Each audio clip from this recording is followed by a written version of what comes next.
On en vient à cette histoire de chasseurs à la palombe. Ils sont dans le viseur de la Commission européenne. La chasse au filet qui se perpétue souvent de père en fils, en famille, pratique ancestrale autorisée jusqu'à présent par un régime dérogatoire et qui connaît un grand succès notamment dans le sud-ouest. Mais voilà, les chasseurs à la palombe ont du souci à se faire puisque la Commission européenne a annoncé saisir la Cour de justice de l'UE.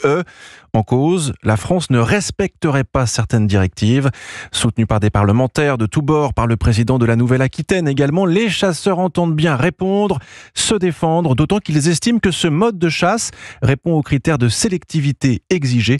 Le reportage dans les Landes du correspondant d'Europe 1, Stéphane Place. Incompréhension, colère chez les Paloumaïres, les chasseurs à la palombe. La remise en question de cette pratique ancestrale ne passe vraiment pas. Régis Arg, le directeur de la Fédération des chasseurs des Landes. Le problème qui nous est reproché, a priori, c'est que nous utilisons des engins qui ne sont pas sélectifs. Mais aujourd'hui, on va défendre nos pratiques parce qu'elles répondent à tous les critères de la directive oiseaux. Donc oui, ce sont des modes de chasse qui sont sélectifs. Et la chasse à la palombe dans le sud-ouest, c'est une vraie culture vivante. Timothée Quenouille, jeune père de famille landais de 35 ans, pratique, comme son père, comme son oncle, la chasse à la palombe depuis des années. C'est pas qu'une chasse traditionnelle, c'est notre identité. On attend le mois d'octobre comme des fous toute l'année. Il n'y a pas plus sélectif en fait comme mode de chasse, puisque l'action de déclenchement des filets, c'est une action humaine. C'est nous qui desserrons le filet au moment où on estime que justement on n'a que des palombes sur le sol. La ministre de la Transition écologique, Agnès Pannier-Runacher, a promis de défendre fermement la chasse à la palombe au filet devant la justice européenne